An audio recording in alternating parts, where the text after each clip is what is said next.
Time Loop film asi 2020 da release tawkiba science fiction da base tawba film amani.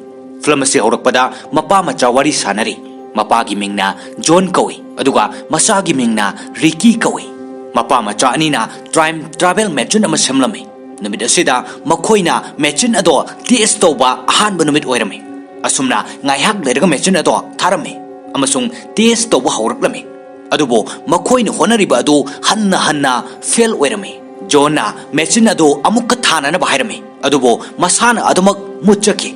Matawasumna hanjin yaramde. Ricky na mapada hairi. Baba, aina hana haibaduni. Time travel haiba machine ase film gumba khaktada ubani. Asengbo oinadi masi oithokloi. Mapana amuk khumlai. Nongma aina soidana mai pakna puthokani. Masigi machine ase sembada mapa machana matam kuina changlaklabani.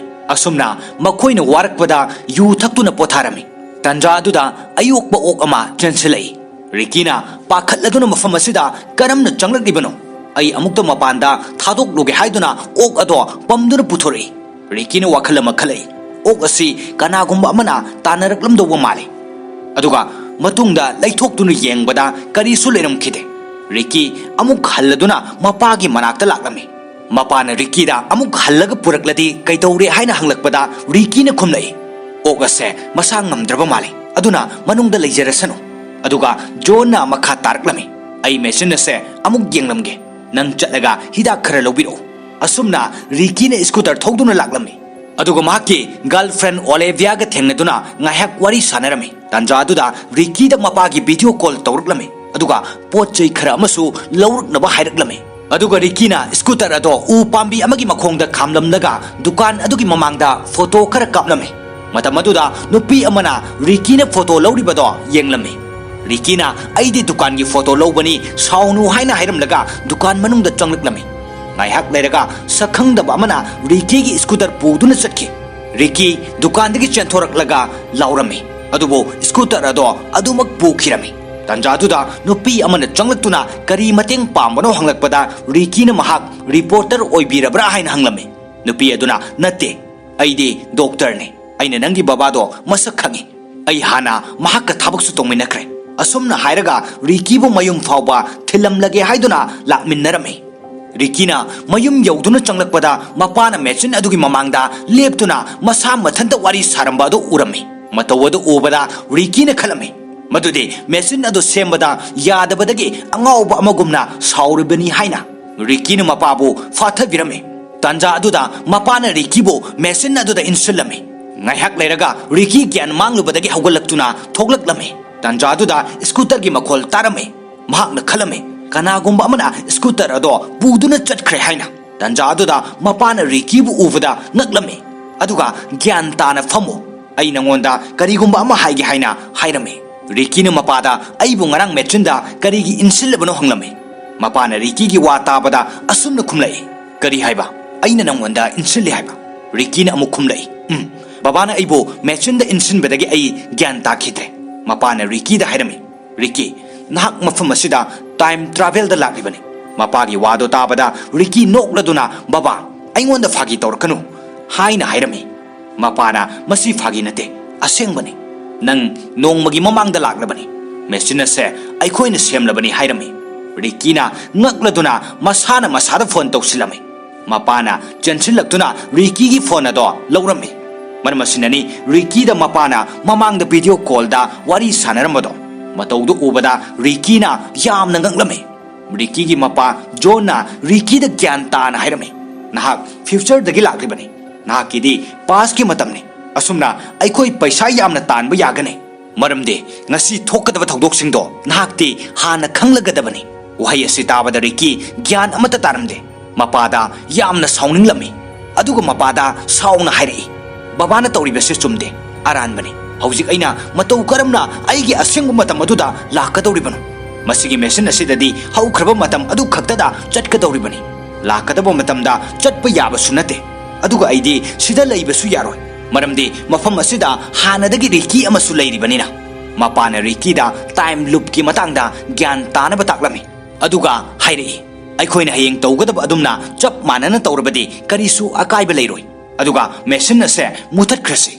Rikina karigumba aswabi yaurakladi karam tauba haina hangbada mapana karisu tauroi hairame aduga makha tare nang Riki gi mamangda uhunba yade wahi asi taraga Rikina fare adudi ai Riki gi manakta chattuna mangonda uhandana chatlage haiduna thoraktuna chelaklame amasung mahakna khangba pamlame mahaki scooter pukhiba ado kanana no haina adubo mahakna lakpa matamda khara thengthakibana masak khangkhide tanjaduda Riki chen thorakpa ado urami aduga pasta lakpa Rikina lolaga lehoduna mapada phone tawrami aduga thawdok ado mapada lirami aduga ngaihak leiraga mayumda lakpada doctor nupi adugi car ado urami Rikina car manungda yenglame aduda doctor nupi adugi diary ama fangke maduda time travel gi maramda irami aduga Rikina khanke doctor nupi asina masigi maramda karamna khanglibano haina asumna present Riki do mapana mention manungda insilame matamaduda doctor nupi aduna lona yenglame tanja aduda future dagi lakpa Riki doctor nupi adugi manakta changsilaklame aduga manungda kari yenglibano haina hanglame doctor nupi aduna khumlai angakpane ai thajaba ngamde nakhoina time mention mai pakna semle Rikina bomna makase nangna karamna khanglibano tanja aduda nupa amana scooter thawduna laklame matamaduda Riki gi mapana makhoi manungda changanduna scooter tamna makutta birchan ama paiduna thoki yumadugi manungdana Riki amadi doctor nupi aduga wari sanari Rikina doctor nupi aduda nangna time travel gi maramda khanglibasi matau karamna no aina hana nangonda haikhbra Riki gi wahi tabada doctor nupi aduna Riki da mahaki diary ado yenglabra haina hanglame Rikina pumna mag yengle hojikti asengbu hayo nahak kanano doctor nupi aduna khumlai ai mafam asida nahakki mateng pangba laklibani nahakna aibu kawbani aduga diary da iribasing adusu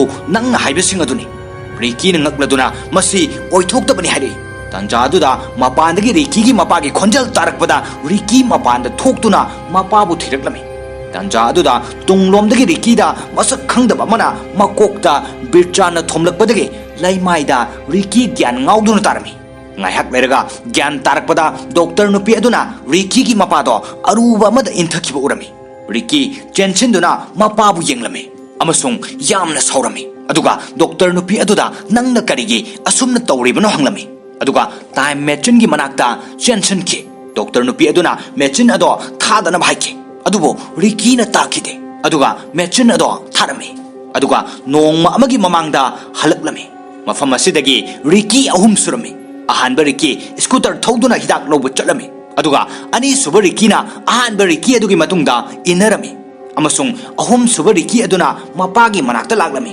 mapana famlambadagi hawgatuna nangna tawribasi karino mafam asida karigi laklibano hawjikti serial 9 kawdrabadi pumnamak gyanamata tararoi wahi asi tabada Rikina mapada pumnamak ase babana thokanmani karigumba babana masigi thabak ase tawramdrabadi mafam asida Riki ahum suriba se suramloi John amuk Riki da mafam asida karigi lakpano hangbada Rikina khumlai aina mafam asida babagi punchi kanba laklibani asumna hairaduna Rikina ngasi thokadba thodok singa do mapada lirami aduga dress hongladuna Riki 1 amasung Riki 2 gi manakta chattuna makhoina tawriba singdo chumna tawribra haina yengba chatlami ahum suba Rikina doctor nupi aduda time machine gi maramda pumnamak hairame doctor nupi aduna Riki gi wari singdo diary da isilame aihak leraga Riki 1 lakpagi matam oirami Riki 3 na lona yenglame Riki 1 scooter adu u makhong amada khamladuna photo kaplame hana tawkhiba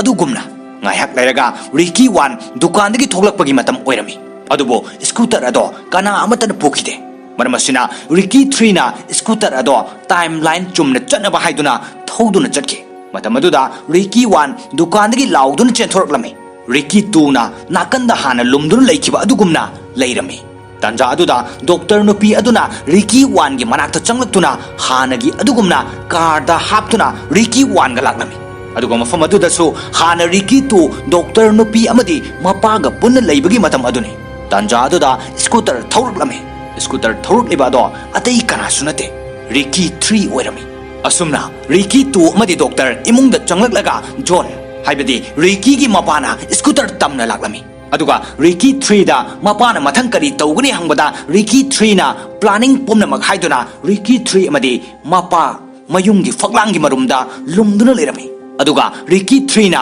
mapada hairami Ricky 2 da lauduna khonjen tahanko asumna Ricky 2 mapagi khonjal tabada chenthorakpada tunglomdagi mapana makokta birchana thaduna gyan mahanki aduga Ricky 3 doctor amadi mapa makoi ahumna fina sabami ama samlami aduga ngaihak leraga Ricky 2 na gyan tarakpada doctor nupi aduna Ricky 2 gi mamangda fina sabami ado aruba mafam amada intharami Ricky 2 na ka hena mambadagi sengnu uhode maramasina doctor nupi aduna mapa ado mafam aduda inthakibani haina khanki aduga doctor aduda Ricky 2 na yamna saurami pumnamagase Ricky 3 amadi mapana lumduna yenglami aduga Ricky 2 time machine da changkhiba ngaiduna lerami ngaihak leraga time machine manakta Ricky 2 chenchen ki adugi matungda Ricky 1 doctor nupi amadi Ricky 3 su chenchen laktuna yengbada Ricky 2 uramde maduda makoina Ricky 2 hankhre haina haraurami